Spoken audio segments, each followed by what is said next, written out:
अस्सलाम वालेकुम क्लास। आज का जो हमारा लेसन है वो है यूनिट नंबर 3 लॉगरिदम्स। एक्सरसाइज 3.2 हम सॉल्व कर रहे थे। तो क्वेश्चन नंबर 2 इसका सॉल्व करना है आज के लेक्चर में। तो क्वेश्चन नंबर 2 गिवन है, if log 31.09 is equal to 1.4926। अगर लॉग के इस नंबर की वैल्यू ये है तो find the values of the following. आप उनकी वैल्यूज फाइंड करें। फर्स्ट पार्ट में गिवन है लॉग 3.109। अच्छा, वैल्यू सेम है, ठीक है, आंसर सेम आएगा, लेकिन पॉइंट से पहले आपके पास जो इसका इंटेग्रल पार्ट है वो चेंज होगा। तो देखें आपके पास क्या है लॉग। अब क्वेश्चन में क्या गिवन है 331.09, ठीक है, और आंसर क्या है।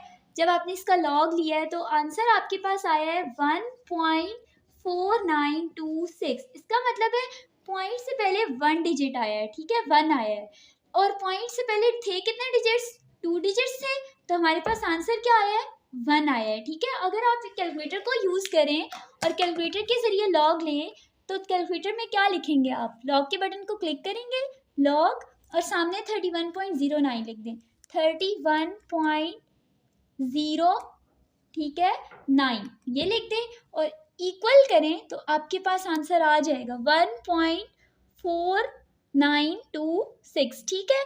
अब ये आ गया। लेकिन अगर आपको फर्स्ट पार्ट गिवन है कि विदाउट यूजिंग कैलकुलेटर, तो अगर पॉइंट यहाँ से हटाकर, ठीक है, उसने पॉइंट कहाँ लगा दिया है, 3 के बाद लगा दिया है, ठीक है। तो अब देखिए पॉइंट से पहले कितने डिजिट्स हैं, 1 डिजिट होगा। पहले पॉइंट से पहले कितने डिजिट्स थे, 2 डिजिट्स थे, तो आंसर में उसने 1 पॉइंट लिखा, ठीक है, ये ध्यान में रखें, 1 पॉइंट लिखा था। अब पॉइंट से पहले 1 डिजिट आ गया, तो 2 थे तो हमने एक कम करके लिखा था, अब 1 है तो 1 से छोटा क्या होता है 0। अगर हम यहाँ पर 0 पॉइंट लिख दें तो 0.4926 आ जाएगा ना, क्योंकि इसका करेक्टरिस्टिक कोई भी नहीं है। क्या पॉइंट कहीं पर मूव होगा, नो, फर्स्ट डिजिट के बाद पॉइंट है और फर्स्ट डिजिट 0 नहीं है, तो इसका करेक्टरिस्टिक 0 ही होगा, क्योंकि इसके कहीं पॉइंट मूव नहीं किया, ठीक है। तो यहाँ पर 0.4926 आ गया। अगर हम कैलकुलेटर को यूज़ करके चेक करें तो तब भी आपके पास आ जाएगा लॉग 3.109 लें तो आंसर क्या आएगा 0.4926, ठीक है। तो रूल इसका यही वाला है कि आपने ये देखना है कि इसमें करेक्टरिस्टिक क्या बन रहा है, जो करेक्टरिस्टिक आएगा वो आपने लिख देना है, ठीक है। तो इसका जब हमने लॉग लिया तो हमारे पास आंसर आया 0.4926, क्योंकि इसमें पॉइंट मूव नहीं करना कहीं पर भी, ठीक है। तो हमेशा फर्स्ट डिजिट के बाद ही पॉइंट होना चाहिए और इसमें ऑलरेडी है। तो अगर इसके सेकंड पार्ट को देखें तो उसमें लिखा हुआ है लॉग ऑफ 310.9।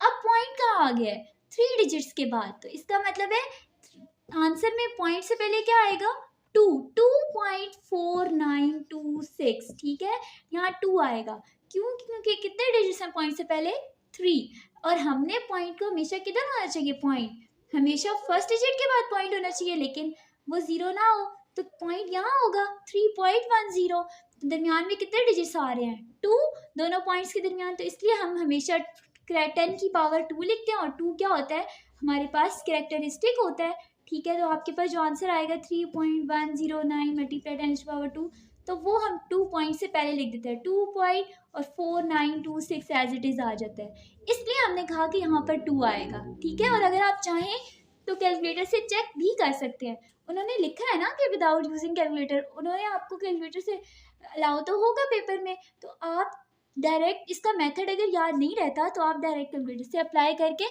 फाइंड कर सकते हैं आंसर, ठीक है। तो वो आ जाएगा 2.4926। इसी तरह आपके पास जो थर्ड पार्ट है, थर्ड पार्ट में आप देखें क्वेश्चन कहाँ से स्टार्ट हो रहा है, 0 पॉइंट से स्टार्ट हो रहा है, ठीक है। वो कह रहे हैं इसका लॉग अप्लाई करें, लॉग 0.0031009 ये गिवन है। तो आप इसमें देखें क्या है 0 पॉइंट से स्टार्ट हो रहा है, पहले आपने इसको साइंटिफिक नोटेशन में कन्वर्ट करना है, तो आप क्या लिखेंगे लॉग 3.109 हमेशा फर्स्ट डिजिट के बाद पॉइंट होना चाहिए और वो डिजिट 0 ना हो, तो पॉइंट कहाँ होगा 0.00, ये तो 0 है, 3 के बाद पॉइंट आ जाएगा ना, ठीक है। तो 3.109 मैंने लिख दिया और मल्टीप्लाई 10 रेज़ टू पावर क्या आएगी माइनस क्योंकि 0 पॉइंट से स्टार्ट हो रहा है तो पावर में नेगेटिव साइन आएगा, और दोनों पॉइंट्स के दरमियान कितने डिजिट्स हैं आपके पास 3, तो -3 आ जाएगा। ठीक है, अब आप चाहें तो अब पॉइंट से पहले कैरेक्टरिस्टिक क्या होगा, -3 होगा ना, तो क्या हम 3 के साथ माइनस लिखेंगे, नो, क्यों, क्योंकि हमारे पास ये पूरी वैल्यू जो है वो नेगेटिव हो जाती है, लेकिन पूरी वैल्यू नेगेटिव नहीं होनी चाहिए, जस्ट इंटेग्रल पार्ट नेगेटिव होना चाहिए, तो हम 3 के ऊपर माइनस लगा देंगे। ठीक है, कि जस्ट 3 नेगेटिव है, बाकी वैल्यू क्या है, पॉजिटिव है। ठीक है, तो 3.4926 आ जाएगा इसका आंसर। तो अगर हम कैलकुलेटर से जस्ट लॉग लें 3.109 का, तो आपके पास आंसर आता है 0.4926, और ये जो 10 की एक्सपोनेंट होती है ये कैरेक्टरिस्टिक होता है, और ये इसको हम पॉइंट से पहले लिख देते हैं। ठीक है, और माइनस का साइन है तो वो 3 के ऊपर लगाएंगे, ये इसका आंसर आ जाएगा, और ये इसका आंसर था और ये इसका आंसर था। ठीक है, इसका लास्ट पार्ट जो फोर्थ पार्ट गिवन है वो भी आपके पास एज इट इज गिवन है, वो उसमें क्या लिखा हुआ है, उसमें लिखा हुआ है वो भी 0 पॉइंट से स्टार्ट हो रहा है, लॉग ऑफ 0.3109। ठीक है, तो आप क्या करेंगे, आप इसको पहले साइंटिफिक नोटेशन में कन्वर्ट करेंगे, हमेशा फर्स्ट डिजिट के बाद पॉइंट होना चाहिए, और वो फर्स्ट डिजिट क्या ना हो, 0 ना हो, तो 3 के बाद हम पॉइंट लगा देंगे, तो कितने एक्सपोनेंट आ रही है, 1 आ रही है ना, 10 की पावर 1 पॉइंट, दोनों पॉइंट्स के दरमियान 1 डिजिट आ रहा है, हम लिखेंगे 3.109 मल्टीप्लाई 10⁻⁻1 लिख देंगे, क्योंकि क्वेश्चन 0 पॉइंट से स्टार्ट हो रहे हैं और पावर में क्या लिख देना है, -1 लिख देना है। ठीक है, तो आपके पास कैरेक्टरिस्टिक -1 है, -1 के ऊपर लगा देंगे, 4926 इसका क्या आ जाएगा, आंसर आ जाएगा, क्योंकि जो भी कैरेक्टरिस्टिक 10 की पावर होती है वो कैरेक्टरिस्टिक होती है, और वो पॉइंट से पहले आता है, तो 1 माइनस का साइन इसके साथ नहीं लगा सकते, क्योंकि ये पूरी वैल्यू नेगेटिव हो जाती है, तो जस्ट इंटेग्रल पार्ट जो है वो नेगेटिव होता है, तो हम इसके ऊपर माइनस यूज़ कर देते हैं। ठीक है, बार की शेप में, कि हमारे पास माइनस सिर्फ 1 माइनस है और बाकी वैल्यू क्या है, पॉजिटिव है, तो ये इसका आंसर आ जाएगा। ओके क्लास, आज के लेसन के लिए इतना काफ़ी था, क्वेश्चन नंबर 2 कंप्लीट कर लिया है।